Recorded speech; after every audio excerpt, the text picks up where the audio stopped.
അപ്പൊ ഇന്നത്തെ പരിപാടി അൻസന്ന് അടുത്ത ഫ്ലൈറ്റും കയറി ഞാൻ അങ്ങനെ നോർത്ത് അമേരിക്കയിലെ സെന്റ് മാർട്ടിലോട്ട് അങ്ങനെ ലാൻഡ് ആവാൻ വേണ്ടി പോകും. ഇമിഗ്രേഷൻ എല്ലാം കണ്ട് ഞാൻ എന്റെ ബാഗ് എടുത്ത് വേഗം തന്നെ പുറത്തോട്ട് ഇറങ്ങി. ഇവിടെ നിന്ന് പോർട്ട് ഏജന്റിന്റെ കൂടെ നേരെ ഹോട്ടലിലോട്ട്. ഓനുണ്ടായിട്ട് നാളെ ആയതുകൊണ്ട് തന്നെ കമ്പനി നമുക്കുള്ള ഹോട്ടലും ഫുഡെല്ലാം ഏർപ്പാടാക്കി വെച്ചിട്ടുണ്ടാവും. ഇതാണ് എനിക്ക് ഇന്ന് രാത്രി തങ്ങാനുള്ള ഹോട്ടൽ. ടയർഡ് ആയതുകൊണ്ട് തന്നെ റിസപ്ഷനിൽ റൂം കീയും വേണ്ടിയിട്ട് ഞാൻ നേരെ റൂമിലേക്ക് വിട്ട്. ഇതായിരുന്നു എൻ്റെ റൂം. കുറച്ച് ലക്ഷറിയാണ്.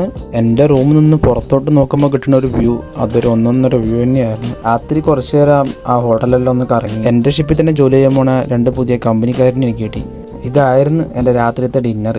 കിടന്നതേ ഓർമ്മയുള്ളൂ. അപ്പോഴേക്ക് നേരം വെളുത്ത് 8 മണിക്ക് ബോട്ട് ഏജന്റ് കൂട്ടാൻ വരുന്നതിനുള്ള ഭക്ഷണം എല്ലാം കഴിച്ചിട്ട് റെഡി ആയിരിക്കണം. ഇതായിരുന്നു ആ ഹോട്ടലിൻ്റെ കാലത്തുള്ള ഏജന്റ് വന്നതും പെട്ടിയും കാര്യങ്ങളെല്ലാം കയറ്റി നേരെ ഇനി പോർട്ടിലോട്ട്. ഇതാണ് സെന്റ് മാർട്ടിൻ്റെ ക്രൂയിസ് ബോട്ട്.